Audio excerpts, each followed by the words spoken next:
Assalamualaikum warahmatullahi wabarakatuh. Kami dari kelompok 8 akan menjelaskan bab 13, yaitu pengaruh dan timbal balik penjas dan olahraga terhadap pertumbuhan dan perkembangan. Untuk pemateri yang pertama adalah Lala. Untuk Lala dipersilakan.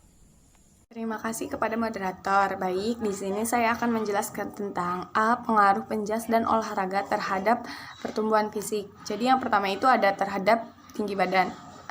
Jadi aktivitas olahraga sangat berpengaruh terhadap pertumbuhan dan perkembangan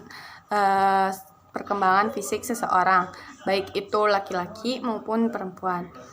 Contohnya itu seperti seorang remaja yang berusia 14 sampai dengan 18 tahun yang sering mengikuti aktivitas fisik yang berat. Mereka akan lebih berkembang secara pesat, seperti tinggi badan, terus tulang-tulang yang kekar, dan ukuran lengan dan ukuran lingkaran tulang yang kekar. Jika dibandingkan dengan seorang remaja yang tidak pernah melakukan aktivitas olahraga saat usia anak-anak, jadi cenderung lebih ke pertumbuhannya itu lambat gitu. Yang kedua itu ada terhadap lebar dan kepadatan tulang.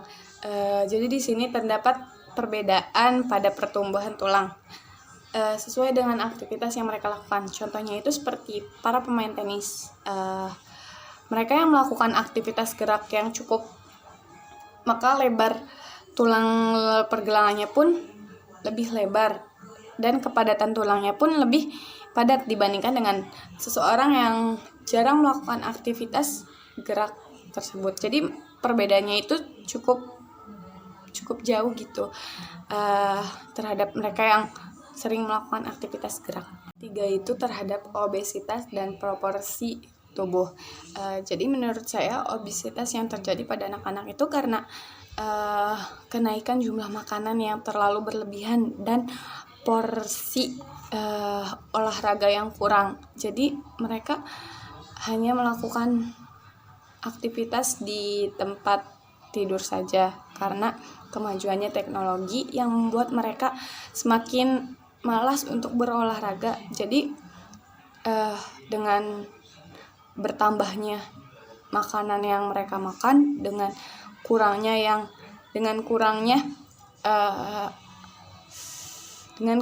aktivitas yang mereka keluarkan, itu akan mengakibatkan obesitas pada anak. Terima kasih, mungkin sekian yang dapat saya sampaikan. Saya kembalikan kepada moderator. Terima kasih kepada Lala yang telah menjelaskan. Yang selanjutnya adalah pemateri yang kedua, yaitu Alma. Untuk Alma dipersilakan. Baik, terima kasih kepada moderator. Di sini saya akan menjelaskan tentang pengaruh pendidikan jasmani dan olahraga terhadap perkembangan kemampuan fisik. Yang pertama itu adalah terhadap kebugaran jasmani. Jadi hasil nyata dari kegiatan pendidikan jasmani dan olahraga di sini yaitu adalah meningkatnya kebugaran jasmani atau kesegaran jasmani, dan juga kurangnya keterlibatan secara aktif dalam pendidikan jasmani dan olahraga dapat menurunkan derajat kesegaran atau kebugaran dalam tubuh kita sendiri. Dan juga di sini saya akan menjelaskan tentang kondisi biologis tampak nyata dalam kejadian seperti ini, yaitu adalah sebagai berikut. Yang pertama itu adalah cepat mudah lelah jikalau kita sedang melaksanakan kegiatan-kegiatan yang sedang, seperti berjalan dari rumah sampai ke depan, jalan-jalan, itu dapat menyebabkan cepatnya tubuh kita lelah karena jarangnya kita berolahraga atau tidaknya kita terlibat dalam kegiatan pendidikan jasmani atau olahraga. Dan yang kedua itu adalah sistem otot dalam keadaan pada saat melakukan kekuatan. Jadi jikalau sistem ototnya tidak kuat, maka dapat menyebabkan tubuh kita itu menjadi sangat lelah, atau mungkin bisa disebut kalau kita dalam keadaan lemah. Yang ketiga itu adalah penampilan tampak loyo, jadi seperti tidak bertenaga, jadi seperti itu. Yang kedua itu ya adalah garis besar maslahat atau pengaruh melakukan pendidikan jasmani dan olahraga secara teratur. Yang pertama itu adalah terhadap kesehatan umum dan otot-otot pada jantung. Terdapat bukti bahwa cukup otot jantung bertambah besar karena jantung terlatih untuk bekerja. Jadi jikalau kita melakukan kegiatan pendidikan jasmani dan olahraga secara teratur, otot jantung itu terlatih. Jadi nanti kalau misalkan kita melakukan olahraga yang sedang itu tidak kaget jantung kita gitu. Dan juga organ-organ yang berkembang itu berfungsi. Nah, yang kedua itu adalah terhadap frekuensi denyut nadi. Jadi olahraga atau latihan fisik yang dilakukan secara teratur dapat menyebabkan frekuensi denyut nadi itu lebih rendah. Jadi denyut nadi olahraga lebih rendah antara 6 sampai 30 derajat dibandingkan dengan orang yang hidupnya lebih banyak duduk atau tidur atau kurangnya bergerak dalam dirinya sendiri. Yang ketiga itu adalah terhadap pernapasan. Beberapa bukti tentang pengaruh olahraga terhadap pernapasan itu sangat meyakinkan. Nah, secara garis besar saya dapat rincikan adalah yang pertama itu rongga nada menjadi lebih luas terutama pada saat melakukan yaitu pada saat usia anak dan usia remaja. Nah, yang kedua itu adalah frekuensi pernapasan lebih lambat. Pada umumnya orang terlatih bernapas sebanyak 6 sampai 8 kali per menit. Yaitu orang kurang bergerak bernapas sebanyak 18 sampai 30 kali per menit. Jadi ada perbedaan pada saat kita jarang melakukan pendidikan jasmani dan olahraga, dan juga untuk orang yang tidak pernah melakukan pendidikan jasmani atau olahraga atau kurangnya bergerak. Nah, yang ketiga itu kedalaman rongga nada bertambah. Yang keempat itu adalah pernapasan diafragma lebih dalam pada orang yang terlatih dibandingkan pada orang yang tidak terlatih dalam pendidikan jasmani atau olahraga, yaitu dalam artian yang sering melakukan pendidikan jasmani dan olahraga yaitu secara teratur, dan juga yang tidak pernah atau jarang melakukan pendidikan jasmani dan olahraga secara teratur. Dan yang terakhir itu adalah pengaruh terhadap otot. Jadi secara garis besar pengaruh nyata olahraga terhadap otot adalah sebagai berikut. Yang pertama itu dapat saya simpulkan adalah sarkolema atau pembungkus serabut otot menjadi lebih besar dan kuat. Jadi sarkolema itu adalah bagian otot yang meliput setiap serabut otot dengan jaringan penjahit atau dengan jaringan pengikat, Yang kedua itu adalah sejumlah jaringan pengikat bertambah pada setiap otot. Jadi setiap otot mempunyai jaringan. Nah, kalau misalkan kita melakukan pendidikan jasmani dan olahraga secara teratur, jaringan otot itu bertambah. Nah, yang ketiga itu adalah penampang otot menjadi lebih besar, dan yang keempat itu adalah otot menjadi lebih kuat. Yang kelima adalah otot memiliki daya tahan, mampu bekerja dalam jangka lama. Karena apa? Karena sudah terlatih ketika kita sering melakukan kegiatan pendidikan jasmani dan olahraga. Mungkin itu saja yang dapat saya sampaikan. Saya kembalikan kepada moderator. Terima kasih kepada Alma yang telah menjelaskan. Yang selanjutnya adalah pemateri yang ketiga, yaitu repal. Untuk repal dipersilakan. Baik, terima kasih kepada moderator yang telah memberikan kesempatan saya untuk melanjutkan materi berikutnya, yaitu pengaruh penjas dan olahraga terhadap perkembangan sosial. Di sini terdapat beberapa pengaruh penjas dan olahraga terhadap perkembangan sosial. Yang pertama yaitu dapat berpengaruh pada prestasi. Contohnya seperti halnya kita dapat menjuarai suatu perlombaan yang bersifat olahraga. Yang kedua, dapat menghasilkan kesegaran jasmani. Nah, Tentunya ketika kita berolahraga, kesegaran atau kebugaran jasmani kita pun akan bertambah. Yang ketiga, dapat mengembangkan watak yang baik. Contohnya seperti kita berada dalam suatu pertandingan sepak bola. Nah, di situ kita dapat memberikan contoh atau watak yang baik seperti menunjukkan jiwa sportivitas kita.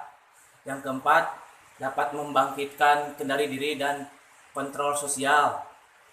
Yang kelima, mempersiapkan olahragawan memasuki kehidupan. Yang keenam, mengembangkan ketabahan. Yang ketujuh, dapat mengembangkan patriotisme.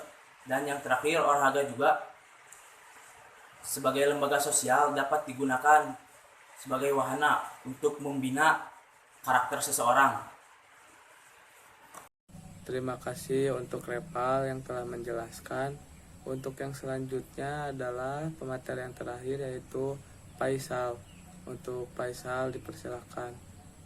Terima kasih kepada moderator atas waktunya telah memberikan saya untuk menjelaskan materi selanjutnya. Selanjutnya yaitu materi pengaruh penjas dan olahraga terhadap perkembangan sosial.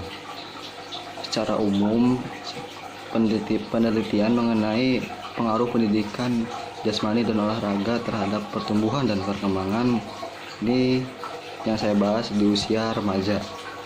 Adapun contoh positifnya yaitu kondisi ekonomi sehat, perbaikan status kesehatan, serta olahraga teratur.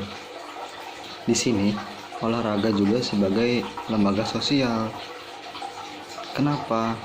Karena dapat digunakan sebagai membina kelompok, organisasi, masyarakat, dan lain-lain.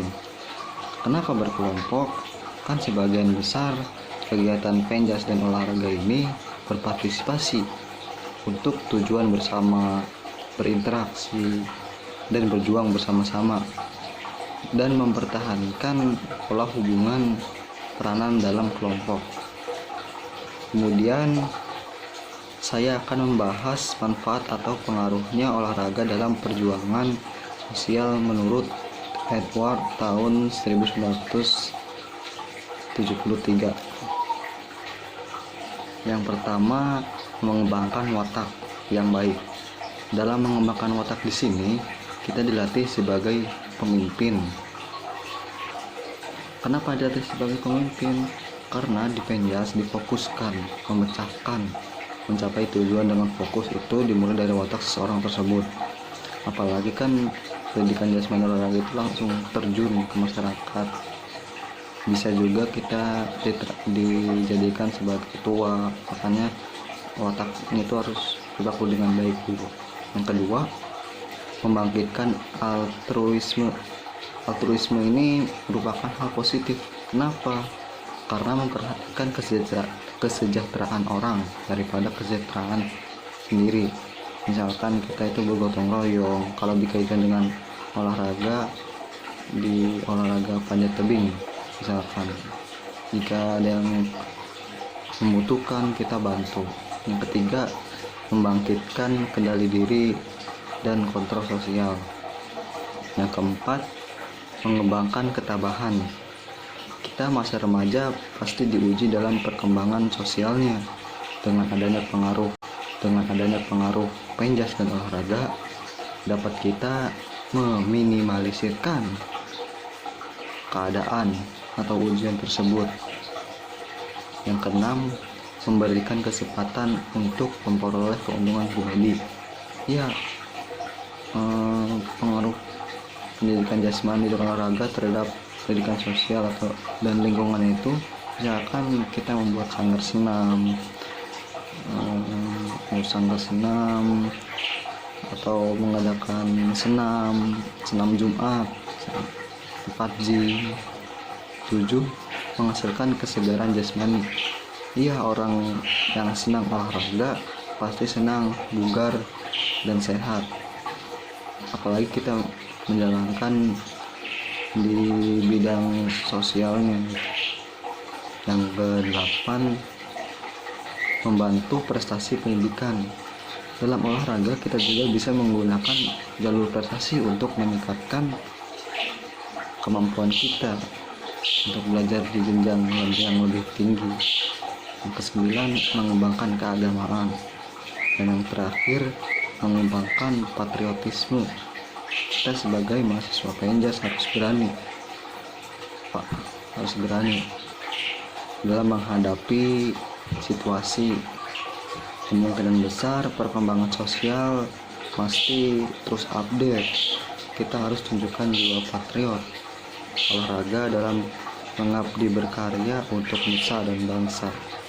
Terdapat pada lirik Mars Patriot Olahraga. Sekian materi dari saya, kurang lebihnya mohon maaf.